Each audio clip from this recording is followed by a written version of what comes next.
નમસ્કાર, સીધો સંવાદમાં આપનું સ્વાગત છે. આપની સાથે હું છું ઝિંકલ. દર્શક મિત્રો, સ્વચ્છ ગુજરાત, સ્વસ્થ ગુજરાત. ગુજરાત ત્યારે જ સ્વસ્થ રહી શકે કે જ્યારે આપણે આપણા પર્યાવરણનું સારી રીતે ધ્યાન રાખીશું, અને પર્યાવરણ ત્યારે જ સ્વચ્છ રહેશે કે જ્યારે આપણું રાજ્ય હરિયાળું હોય અને તેમાં કરોડો વૃક્ષો હોય.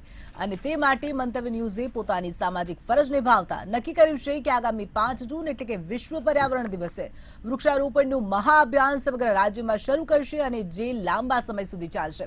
લાખો વૃક્ષો બધાના સહયોગથી ઉગાડવામાં આવશે અને ત્યારે તો ગુજરાત થશે ગ્રીન ગુજરાત. ચાલો વૃક્ષો વાવીએ, પર્યાવરણનું જતન કરીએ.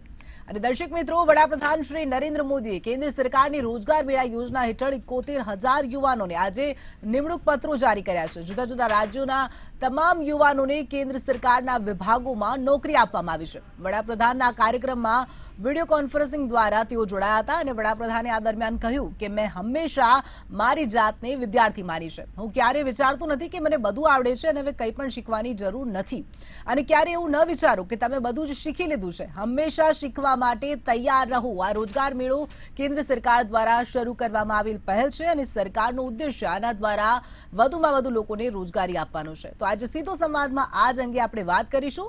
શીર્ષક છે સરકારી નોકરીમાં તેજી.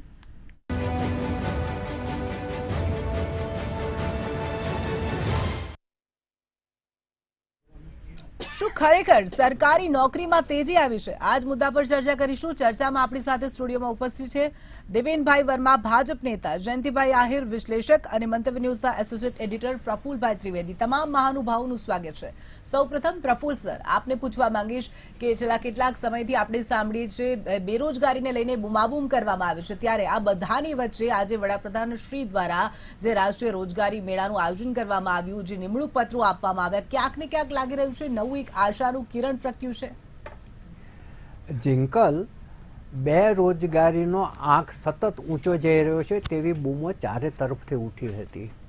દરમિયાનમાં આજે વડાપ્રધાન શ્રી નરેન્દ્રભાઈ મોદીએ રાષ્ટ્રીય રોજગાર મેળાની અંદર 71,000 યુવકોને નોકરીના નિમણૂક પત્રો આપ્યા. એ એક આશાનું નવું કિરણ ફૂટ્યું છે ચોક્કસપણે. અને એમણે જે કહ્યું કે ભાઈ આત્મનિર્ભર ભારત અભિયાન છે, એમાં સંખ્યાબંધ નોકરીની તકોનું સર્જન થવાનું છે.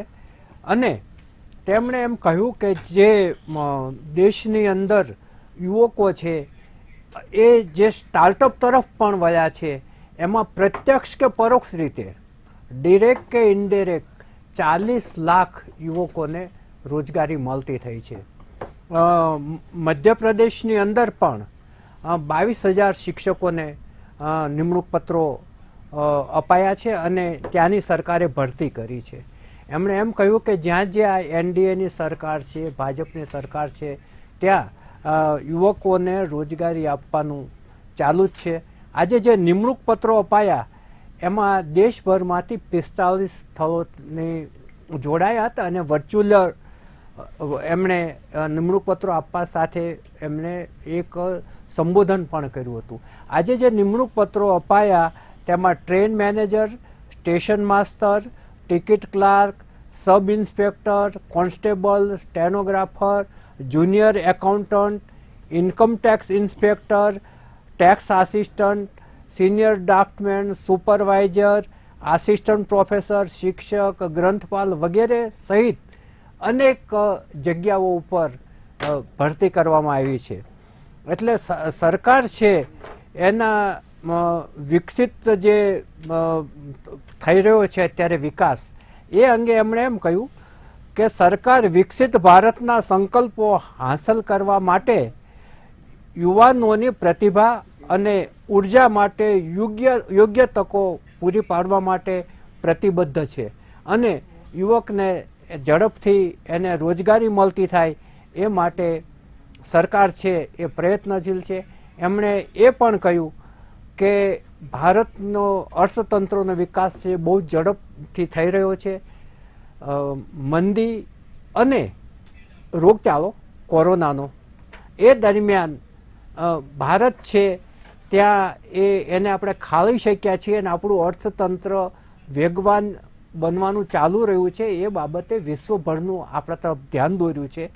એટલે એમણે એમ કહ્યું છે કે નવા ભારતમાં નવી શક્યતાઓના દરવાજા ખુલ્યા છે, જેના વડે યુવકને રોજગારી મળતી રહે છે. જી બિલકુલ, એટલે બાળકોને લોકોને જે નિમણૂક પત્ર આપ્યા છે સારી બાબત છે, પરંતુ દેવેનભાઈ તમને એક પ્રશ્ન કરવા માંગીશ કે વડાપ્રધાનશ્રીએ તેમના ઉદ્બોધનમાં જણાવ્યું કે જે આત્મનિર્ભર ભારત અભિયાન છે એ રોજગારીની તકોનું સર્જન કરવા માટેનું અભિયાન છે, તેમાં કરોડો રોજગારીની તકોનું સર્જન થશે. વિસ્તૃતમાં સમજાવશો? જી જિંકલજી, હું આપને સમજાવીશ. જેમ સાહેબે કહ્યું તેમ આપણા પ્રધાનમંત્રી શ્રી નરેન્દ્ર મોદી સાહેબે તે પણ કહ્યું કે કોવિડ પછી આખું વિશ્વ જે મંદીનો સામનો કરી રહ્યું છે ત્યારે ભારતીય અર્થતંત્ર એક મજબૂતાઈથી આગળ વધી રહ્યું છે. હું આપને એમ કહીશ કે જે ભારતીય અર્થતંત્ર ઇકોનોમીમાં 11th સ્થાન પર હતું, 11મા સ્થાને હતું, આજે તે ભારતનું અર્થતંત્ર 5મા સ્થાને છે. એટલે જે રોજગારી માટે હંમેશા સરકાર કટિબદ્ધ જ છે. અને આવા જેમ સાહેબે પણ કહ્યું તેમ મોદી સાહેબે કહ્યું કે જ્યાં એનડીએ શાસિત રાજ્યો છે, ભાજપ શાસિત રાજ્યો છે, ને એનડીએ સરકાર દ્વારા અવારનવાર આવા રોજગારીની તકો ઊભી કરવામાં આવે છે. હું આપને એ જાણીને આપણે સૌને આનંદ થશે કે સ્ટાર્ટઅપમાં વિશ્વમાં ઇન્ડિયા નંબર 3 છે. મોબાઈલ પ્રોડક્શનની વાત કરીએ તો એમાં આપણો 2nd નંબર આવે છે. એનર્જી પ્રોડક્શનની વાત કરીએ તો એમાં આપણો નંબર 3rd આવે છે. સરકારી સંસ્થાઓમાં ને રોજગારીની તકો તો આપણે ઊભી કરીએ જ છીએ, પણ આપણે અત્યારે ભારતને નરેન્દ્ર મોદી સાહેબની સરકારમાં, ભાજપની સરકારમાં એવી દિશાઓ તરફ આગળ વધી રહ્યા છે કે આપણે સરકારી સંસ્થાઓમાં તો નોકરી મળે જ, પરંતુ પ્રાઇવેટ સેક્ટરમાં પણ કેમ રોજગારીની તકો વધુમાં વધુ ઉપલબ્ધ થાય તે પ્રકારના પ્રયાસો ભારત સરકાર દ્વારા કરવામાં આવ્યા છે. આપણે સાંભળ્યું હતું કે પહેલાં કે સેમિકન્ડક્ટર ઇન્ડસ્ટ્રી કોવિડ પહેલાં જે આખું વર્લ્ડ ચાઇના પર નિર્ભર રહેતું હતું, તે સેમિકન્ડક્ટર ઇન્ડસ્ટ્રીને આપણે ઇન્ડિયામાં નહીં પણ ગુજરાતમાં પણ લાવવામાં સફળ થઈ રહ્યા છે. વેદાંતા કરીને જે છે તે સેમિકન્ડક્ટર ઇન્ડસ્ટ્રી આવનારા દિવસોમાં ગુજરાતમાં સ્થાપશે. તેના લીધે અસંખ્ય પ્રાઇવેટ સંસ્થાઓમાં પણ રોજગારીની તકો ઉપલબ્ધ થશે. આપણે પહેલાં કહ્યું હતું કે જેમ પ્લેન્સને આપણે ઇન્ડિયામાં મિસાઇલ્સ બનતા હતા, પણ આવનારા દિવસોમાં ગુજરાતમાં ફોરેન એવિએશન ડિપાર્ટમેન્ટ કંપનીઓ સાથે મળીને ગુજરાતમાં આપણે એવિએશનનું, એરોપ્લેન્સનું પ્રોડક્શન કરવા જઈ રહ્યા છે. તો હું આપને એ પણ કહીશ કે સરકાર, ભારતીય જનતા પાર્ટીની સરકાર, નરેન્દ્ર મોદીની સરકાર એ પ્રકારે પ્રયાસ કરે છે કે સરકારી સંસ્થાઓ પર તો નોકરીઓ મળે, પણ પ્રાઇવેટ સંસ્થાઓ, પ્રાઇવેટ કંપનીઓ, ઇન્ટરનેશનલ કંપનીઝ કેવી રીતે ભારત તરફ આકર્ષાય, આપણા દેશ તરફ આકર્ષાય ને આપણા દેશમાં ઇન્વેસ્ટમેન્ટ કરે, જેનાથી પ્રાઇવેટ કંપનીઓમાં પણ એક રોજગારની તક ઉત્પન્ન થાય. હું આપને એ પણ કહીશ કે માનનીય પ્રધાનમંત્રી નરેન્દ્ર મોદીજી દ્વારા જે મુદ્રા યોજના અંતર્ગત એવું નહીં કે આપણે કોઈ સરકારી સંસ્થામાં નોકરી કરીએ કે પ્રાઇવેટ સંસ્થામાં નોકરી કરીએ, તેમનો વિચાર એક આગળની દિશાનો છે કે આપણે પોતે પણ કેવી રીતના આત્મનિર્ભર થઈએ. આપને જણાવીને આનંદ થશે કે મુદ્રા યોજના અંતર્ગત એક્ઝેક્ટ નથી ખબર, પણ ખાસી એવી મહિલાઓ, આઈ થિંક 60% ઉપર મહિલાઓ પણ મુદ્રા યોજના અંતર્ગત તે લોકોને સહાય મળી છે અને તેઓ પણ ક્યાંક ને ક્યાંક ઘરમાં પોતાના પગભર થયા છે કે તે પણ કોઈક નવો વ્યવસાય ચાલુ કરે અને પોતાને આત્મનિર્ભર થઈ શકે. એવી રીતે એ રીતે કહું તો શ્રી મોદીજી દ્વારા એવા સર્વાંગી પ્રયાસો થઈ રહ્યા છે કે સરકારમાં પણ લોકો નોકરી માટે નોકરી મળે, પ્રાઇવેટ સંસ્થાઓમાં મળે, અને બંને જગ્યાએ ના મળે તો તે પોતે આત્મનિર્ભર થઈ જાય કે તે પોતાના પરિવારનું તથા કુટુંબનું નિયોજન કરી શકે. જી, આપણી સાથે કોંગ્રેસ નેતા ડોક્ટર નિકુલભાઈ પટેલ પણ જોડાઈ ગયા છે. નિકુલભાઈ, જે રીતે ભરતી પ્રક્રિયા ચાલી રહી છે, આ જ રીતે જો ભરતી ચાલુ રહેશે તો અવારનવાર કોંગ્રેસ બેરોજગારીના મુદ્દાને લઈને બૂમો પાડે છે, ચૂંટણીમાં પણ આ મુદ્દો બનાવે છે, તો આપને નથી લાગતું કે આ મુદ્દો ક્યાંક ખતમ થઈ જશે? ચલો 2 કરોડ રોજગારીની વાત કરતા હતા આપણા માનનીય પ્રધાનમંત્રી કસેથી તો ચાલુ કર્યું. અને હું તો કહું છું કે હિન્દુ ધર્મમાં કહેવત છે કે બધાનું સારું થાય પણ મારા ઘરેથી સારું થાય પહેલા. એવી રીતના હું પ્રધાનમંત્રીશ્રીને વિનંતી કરીશ કે આખા ભારતની શરૂઆત કરો છો પણ ગુજરાતથી કરો તો બહુ સારું. હાલમાં જ એક ઉદાહરણ ટાંચવા માંગીશ કે અમદાવાદના એલડી એન્જિનિયરિંગ કોલેજની અંદર એક પ્રોફેસરે આત્મહત્યા કરી. એની પાછળનું મૂળભૂત કારણ જો કોઈ હોય તો કામનું ભારણ. આજે ગુજરાત સરકારના દરેક ખાતાની અંદર જે રીતના કામના ભારણો વધી ગયા છે, હું સરકારને વિનંતી કરીશ કે સરકારે બી પોતાના મેનિફેસ્ટોમાં 20 લાખ રોજગારી આપવાની વાત કરી હતી, પરંતુ આજ દિન સુધી કઈ શુભ શરૂઆત થઈ છે જરા જણાવે. અને જે કોઈ બી જાહેરાત થાય છે, હું કહું છું કે એ બધા જ કોન્ટ્રાક્ચ્યુઅલ ફિક્સ પગારના જે 5 વર્ષના ક્રાઇટેરિયા મુજબ જે કરવામાં આવે છે, એક જાતનું હજી બી યુવાનોનું શોષણ છે. કોંગ્રેસના સમયમાં લોકોને પૂરા પગારની નોકરી મળતી હતી અને જે મહેકમ આજની તારીખે બી ગુજરાત સરકારમાં હોય કે ભારત સરકારમાં એ મહેકમ જે જનરેટ કર્યો છે, કોંગ્રેસે કર્યો છે, ને આજ દિન સુધી આ સરકાર પૂર્ણતા રીતે પૂરી કરી શકી નથી. ખૂબ જ દુઃખની વાત છે કે એક શિક્ષકે પોતાના કામના ભારણના લીધે આત્મહત્યા કરવી પડી ને એના સુસાઇડ નોટની અંદર એ લખે છે ગુજરાતની અંદર આ ગુજરાત મોડેલ છે રોજગારીની. હું પોતે બી કહીશ કે મહારાજા સયાજીરાવ યુનિવર્સિટીના સેનેટના ફ્લોર ઉપર જ્યારે મેં કીધું કે 700 શિક્ષકોની જગ્યા ખાલી છે ને 1400 નોન ટીચિંગની, તો મને ભારતીય જનતા પાર્ટીના સેનેટ મેમ્બરોએ ભેગા મળીને એ ફ્લોર ઉપરથી સસ્પેન્ડ તો કરાવ્યો, પણ મારો માઇક બી ખેંચવાનો પ્રયત્ન કર્યો. આ માનસિકતા ભારતીય જનતા પાર્ટીની જે બતાવે છે કે રોજગારી કેટલા લેવલ સુધીના ગુજરાતની અંદર આ ગુજરાત મોડલ સક્ષમ છે. હવે માનનીય પ્રધાનમંત્રી પોર્ટ અને બધી વાતો કરતા હતા, પણ હું તમને ધ્યાન દોરવા માંગીશ કે અદાણી પોર્ટ, અદાણી એરપોર્ટ અને બધા ઇન્ફ્રાસ્ટ્રક્ચર પ્રોજેક્ટની અંદર જો એના સબ કોન્ટ્રાક્ટિંગની વાત કરીએ તો ભારતીય રાષ્ટ્રીય કોંગ્રેસે પોતાની પ્રેસ કોન્ફરન્સમાં કીધું છે કે ચાઇનીઝ કંપનીને આપવામાં આવે છે. અને એ ચાઇનીઝ કંપની કઈ કંપની છે કે જેના પોતાના રિટર્ન ફાઇલ્સની અંદર અદાણીના ઈમેલ આઈડીઝ લખેલા છે.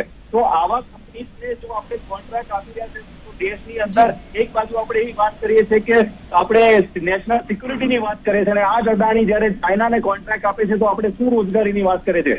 Make in India, vocal India, ક્યાં છે બધા કન્સેપ્ટ? દેશની અંદર જો આત્મનિર્ભરતાની કોઈ વાત કરી હોય તો કોંગ્રેસે શરૂઆત કરી હતી, પછી રેલવે હોય, ઇન્ફ્રાસ્ટ્રક્ચર હોય, અને પ્રધાનમંત્રી એવું કહી રહ્યા છે કે અમે લોકોએ આટલું ઇલેક્ટ્રિફિકેશન કર્યું રેલવેનું, પણ ઓલરેડી રેલવેના પાટા નાખ્યા હતા. ખાલી ઇલેક્ટ્રિસિટીની લાઈનો નાખીને આટલા શું કહેવાય ક્રેડિટ લેવાનો પ્રયત્ન ના કરો. જે જરૂરિયાત છે મૂળભૂત, આજે ગુજરાતની અંદર લોકો સુસાઇડ કરી રહ્યા છે, ખૂબ દુઃખની વાત છે. તો મારા ભારતીય જનતા પાર્ટીના મિત્રને કહીશ કે પ્રસાદ વેચવાનું ચાલુ કરો, પણ ઘરે ગુજરાત મોડલથી શરૂઆત કરો, એવું અમારો સીધો આક્ષેપ છે. હજી અમે શાંત નથી લેવાના. રોજગારીની જરૂર છે દરેક જગ્યાએ. જી બિલકુલ, રોજગારીની તકોનું સર્જન કરો, પરંતુ ગુજરાત મોડેલ પર ધ્યાન આપો, એમ આપનું કહેવું છે. જી જયંતિભાઈ, 71,000 જેટલા નિમણૂક પત્રો આપવામાં આવ્યા છે અને સાથે સાથે કહ્યું છે કે જ્યાં જ્યાં એનડીએ સરકાર છે ત્યાં ભરતી પ્રક્રિયા ચાલે છે, શું કહેશો? બેન, આમાં તો તમે વિચારો કે 135 કરોડની વસ્તીમાં 70,000 કે લાખ વર્કિંગ ઓર્ડર આપવામાં આવે તો તમને કેવું લાગે? એમ આજે અત્યારે આપણું યુવાધન જે વિશ્વમાં ટોપ ઉપર છે અને સક્ષમ જે વર્કિંગ ક્ષમતા ધરાવતા 37 કરોડથી વધુ યુવાઓ લાઇનમાં રોજગારી માટે ઊભા છે. કમનસીબી એ છે કે આપણે સરકારી નોકરી કે કોઈ ઇન્ટરનેશનલ કંપની હોય એને નોકરી, એને રોજગાર ગણીએ છીએ.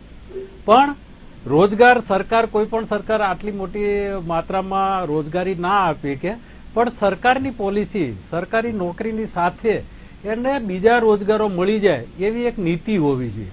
અને એ નીતિ ક્યાંક ને ક્યાંક આપણે મુક્ત વેપારના જે ચક્કરમાં આવી ગયા ને એમાં જે ચાઇનાનો અત્યારે જે આપણે એક રબર હોય, ટાંકણી હોય, નેલ કટર હોય, આવી બધી પ્લાસ્ટિકના ડબલા હોય, અરે હોળી ઉપરની આપણે પિચકારી હોય, આ બધું ચાઇનાથી આવીને ડમ્પ થતું હોય તો આપણે આપણા લઘુ ઉદ્યોગોને, આપણા સ્મોલ સ્કેલ ઇન્ડસ્ટ્રીઓને એને આપણે ખતમ કર્યા છે. નોકરી તો દૂરની વાત છે સાહેબ, નોકરી તમે આપી નથી શકવાના.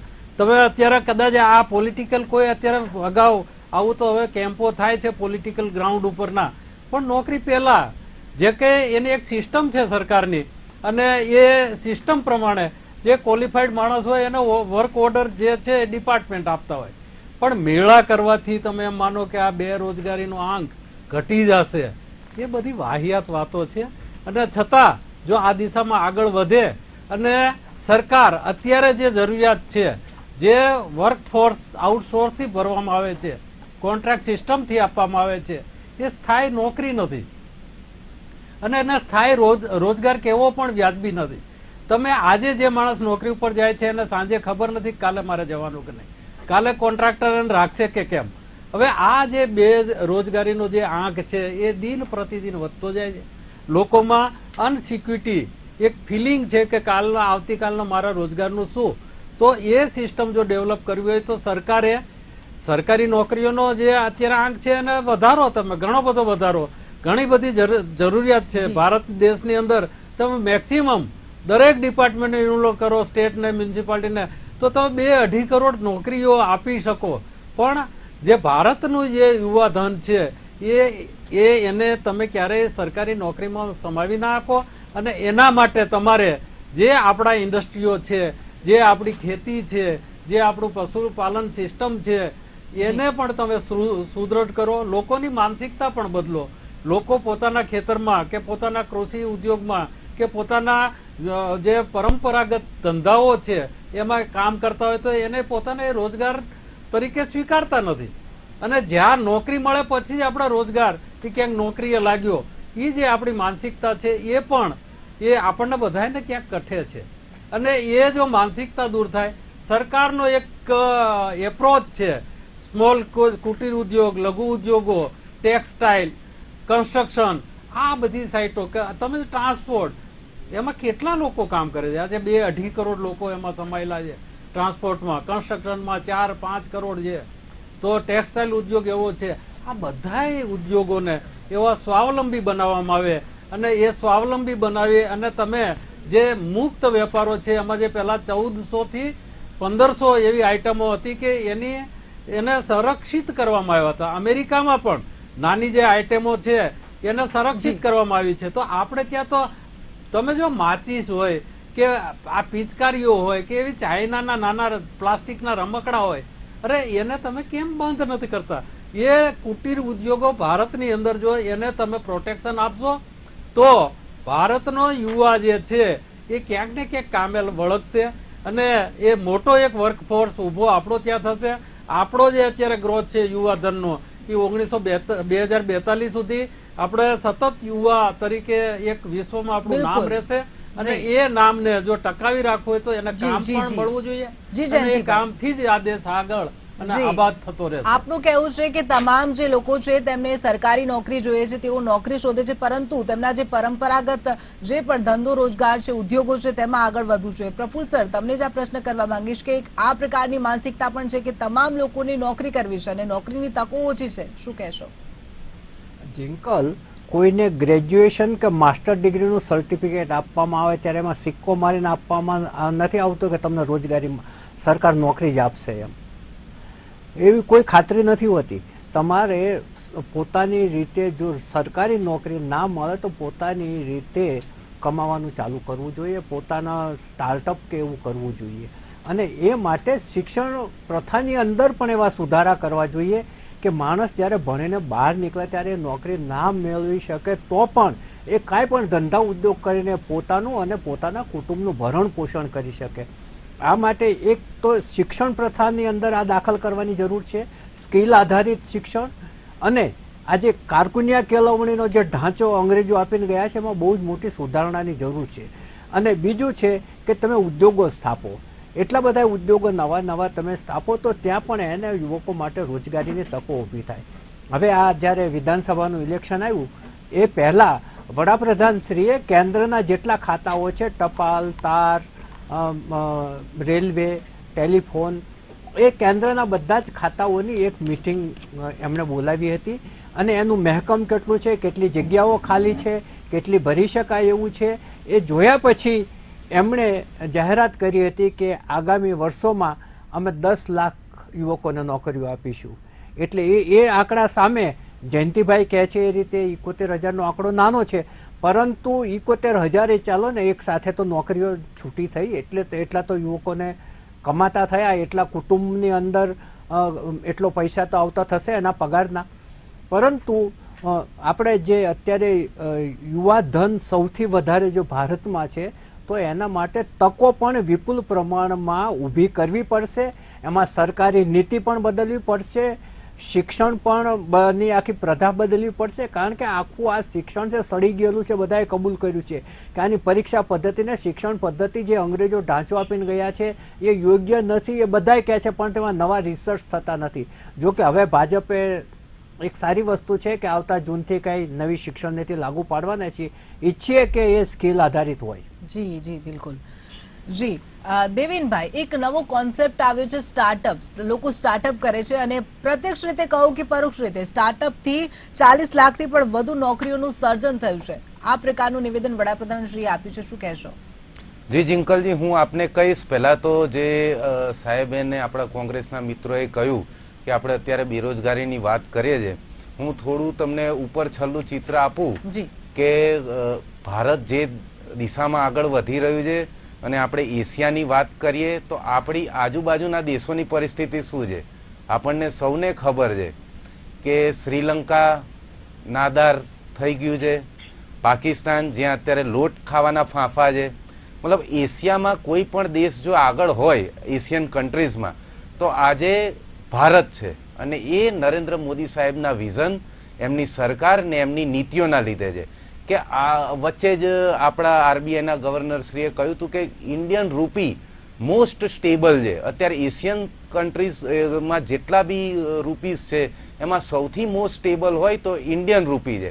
એટલે આ બધું ભારત સરકારની નરેન્દ્ર મોદી સાહેબના વિઝનના લીધે જ પોસિબલ છે. જેમ સાહેબે કહ્યું કે આપણે આત્મનિર્ભર થવાની પણ જરૂર છે. એટલે હું આપને એ કહીશ કે મુદ્રા યોજના એ જ દિશા હેઠળ આગળ વધે છે કે ધારો કે તમને સરકારી નોકરીઓ એટલી અવેલેબલ ના થાય, પ્રાઇવેટ નોકરીઓ અવેલેબલ એટલી ના થાય, તો મુદ્રા યોજના અંતર્ગત સૌને ભારતના વાસીઓ કેમના પોતે આત્મનિર્ભર થાય તે હિસાબે કામ કરી રહ્યા છે. હું તમને કહીશ કે 2021માં 2.51 લાખ કરોડથી પણ વધુ લોકોને મુદ્રા યોજના અંતર્ગત આપણે આત્મનિર્ભર કરી શક્યા છે.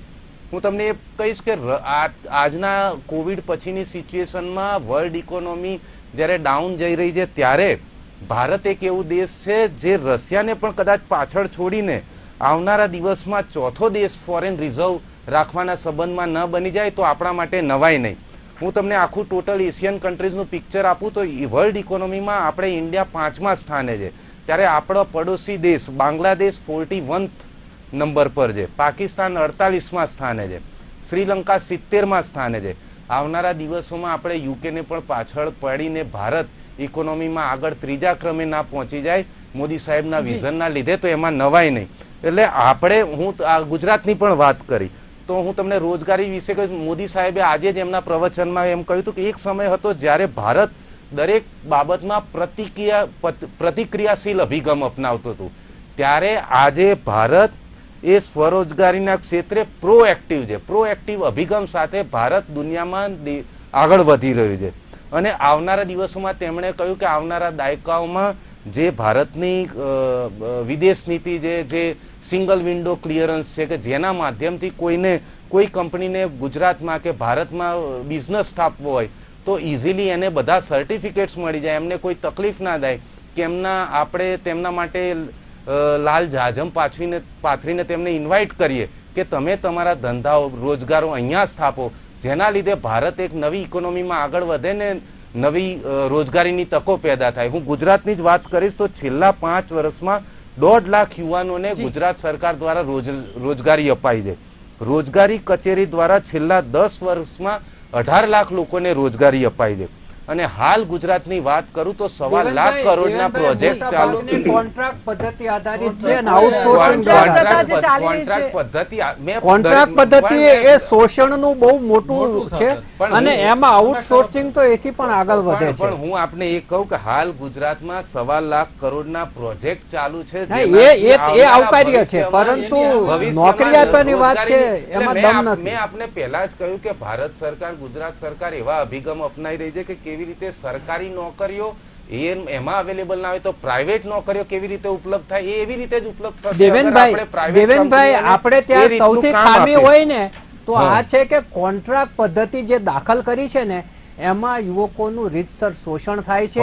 12-15 વર્ષ સુધી એ કાયમી થતા નથી બે બાળકના પિતા બની ગયા પછી પણ એ કોન્ટ્રાક્ટ ઉપર જ હોય છે પણ આપણે અને એનો દૂર ન પગાર થઈ શકે? સીમિત હોય છે. પણ હવે ભારત સરકાર એવો પ્રોએક્ટિવ અભિગમ અપનાવી રહી છે કે તમે એકલા સરકારી સંસ્થાઓમાં નોકરી માટે રાહ જોઈને ના બેસી રહી. આપણે પોતે આત્મનિર્ભર કેમ ના થઈએ? પણ scope મેં જ આપને ના એ હોય જ તો કહ્યું કે શું થાય? મુદ્રા આજે યોજના કે અંતર્ગત આજે આ મંદીમાં મોટા ધંધાઓ સહાય નહોતા આપણને ચાલતા. મળી રહી છે કે કોન્ટ્રાક્ટ તેના પ્રથા લીધે દૂર ન કરી ક્યાંક ને ક્યાંક ઉઠીને કોન્ટ્રાક્ટ આપણે સિસ્ટમ પોતે બંધ ના કરી શકીએ આપણે? દેવેનભાઈ, હા. કોન્ટ્રાક્ટ પ્રથા બંધ ના કરી શકાય, શું કાયમી શું? ન કરી તમને શકાય ખબર યુવકોને? નથી? ભારત એમાં તો સરકારને પાછો ગુજરાત સુધારો સરકાર કર્યો કે છેવાડાના outsourcing through જ માનવીનો લેવાય. દરેકની ચિંતા કરે છે ને જે પણ પ્રક્રિયાને હાથ ધરીને રોજગારીની કેવી તકો આપણે ઊભી કરી શકીએ છીએ તે હિસાબના પ્રયાસો ચાલુ જ છે. અને મેં આપણે એમ પણ કહ્યું કે અગર એ રીતે પ્રધાનમંત્રી યોજનાઓ કેટલી છે જેના અંતર્ગત આપણે પોતાને લોન ઉપલબ્ધ કરાવીને આપણે કોઈ પોતાનો બિઝનેસ સ્ટાર્ટઅપ કરવા માંગતા હોય તે પણ આપણને